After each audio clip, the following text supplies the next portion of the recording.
ఒకప్పుడు సుందర్ అనే రాజ్యంలో అడవి కట్టెలను అమ్ముతూ జీవనం సాగించే ఒక వృద్ధుడు ఉండేవాడు. అతను చాలా పేదవాడు. కాని అతను తన అసాధారణమైన పదాలతో మరియు అతని వద్ద ఉన్న అందమైన తెల్లని గుర్రం వల్ల చాలా ప్రసిద్ధి చెందాడు. అతని వద్ద ఉన్న గుర్రం చాలా ప్రత్యేకమైనది. ఎందుకంటే అటువంటి గుర్రం ఆ రాజ్యంలో ఎక్కడా లేదు. అందుకే ఆ రాజ్యాన్ని పాలించే రాజుకు కూడా ఆ వృద్ధుడు అంటే ఈర్ష్య కలిగింది. చాలా మంది ధనవంతులు గుర్రాన్ని కొనడానికి ప్రయత్నించారు మరియు రాజు భారీ మొత్తంలో బంగారు నాణ్యాలను చాలాసార్లు ప్రతిపాదించాడు. అయినప్పటికీ వృద్ధుడు అన్ని ప్రలోభాలకు లొంగక ప్రతిఘటించాడు. అతను అందరితో ఒకటే చెప్పేవాడు, ఈ గుర్రం కేవలం గుర్రం కాదు, ఇది నా కుటుంబ సభ్యుడు.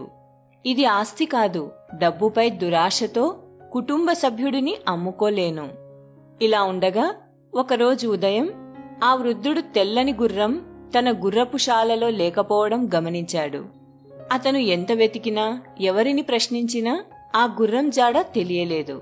ఈ వార్త రాష్ట్రవ్యాప్తంగా వ్యాపించింది. చాలా మంది ప్రజలు గుమికూడి ఆ వృద్ధుడి గాయానికి అవమానాన్ని జోడించి, ఇది ఏదో ఒక రోజు జరుగుతుందని మాకు తెలుసు. వృద్ధుడు చాలా పేదవాడు మరియు అటువంటి విలువైన గుర్రాన్ని రక్షించలేడు అని హేళన చేయడం మొదలుపెట్టారు. వారిలో ఒక వ్యక్తి నవ్వుతూ, నువ్వు చాలా బాధపడ్డావు. ఇంతకంటే దారుణమైన విధి ఏముంటుంది? నువ్వు ఆ గుర్రాన్ని రాజుకి అమ్మి ఉంటే నీకు మంచి డబ్బు వచ్చి వృద్ధాప్యం హాయిగా గడిచిపోయేది అని అన్నాడు. ఆ వృద్ధుడు ఎవరి మాటలకు స్పందించలేదు. కాని ఏదైనా సరే అంతా బాగానే ఉంది, గుర్రపు శాలలో లేదన్నది ఒకటే నిజం. తర్వాత ఏం జరుగుతుందో చూద్దాం అని అన్నాడు. ఈ సంఘటన జరిగి 1 నెల గడిచింది. అప్పుడు అకస్మాత్తుగా ఒక రాత్రి గుర్రం తిరిగి వచ్చింది. గుర్రం దొంగలించబడలేదు, అది అడవిలోకి పారిపోయింది. అయితే ఆశ్చర్యకరమైన విషయమేమిటంటే గుర్రంతో పాటు అదే జాతికి చెందిన మరో డజన్ గుర్రాలు వచ్చాయి. ఈ వార్త రాష్ట్రంలో దావానలంలా వ్యాపించింది.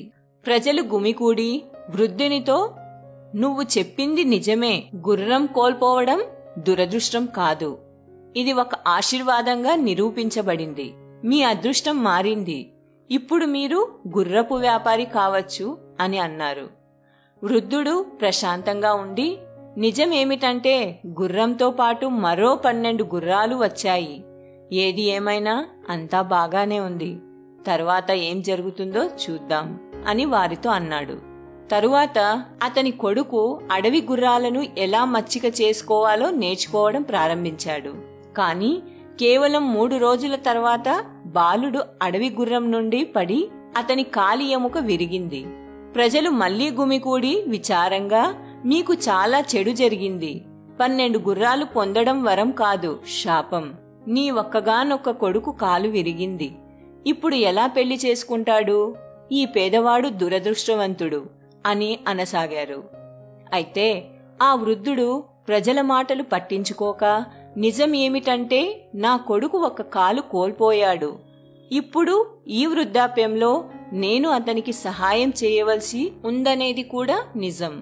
అయితే ఏది ఏమైనా అంతా బాగానే ఉంది, తరువాత ఏమి జరుగుతుందో చూడాలి అని అన్నాడు. కొంతకాలం తర్వాత రాజు శత్రువులు భారీ సైన్యంతో రాజ్యంపై దాడి చేశారు. ఆకస్మిక దాడి కారణంగా రాజు సైన్యం బలహీనపడడం ప్రారంభించింది. అందుకే రాష్ట్రంలోని యువకులందరినీ బలవంతంగా సైన్యంలోకి తీసుకున్నారు. అయితే వృద్ధుడి కొడుకు కుంటితనంతో ప్రాణాలతో బయటపడ్డాడు.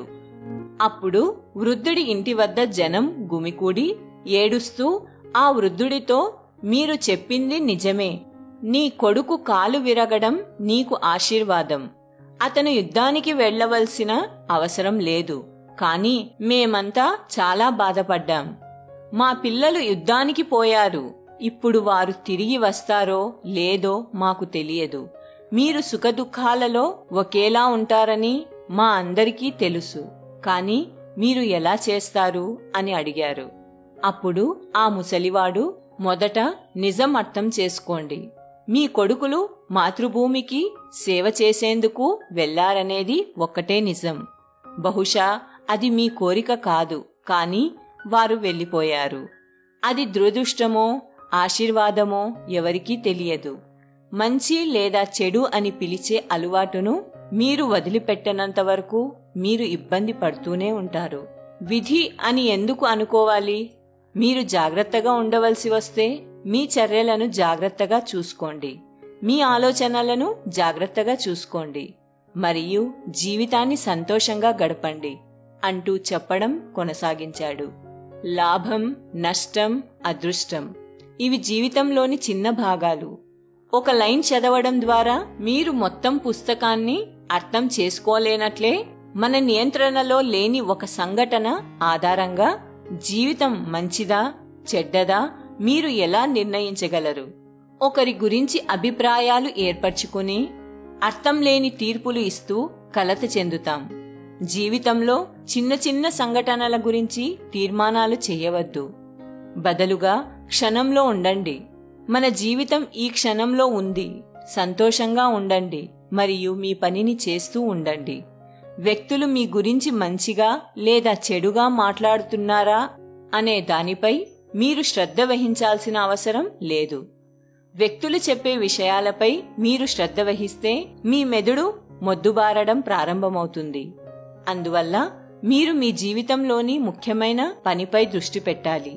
ఇది ఎల్లప్పుడూ మీకు అంతర్గత ఆనందాన్ని ఇస్తుంది. జీవితం పియానో లాంటిది. తెల్లకి సంతోషకరమైన క్షణాలు మరియు నలుపుకి విచారకరమైన క్షణాలు. కానీ జీవితంలో మధురమైన సంగీతాన్ని అందించడానికి రెండు కీలు కలిసి ప్లే చేయబడతాయని గుర్తుంచుకోండి.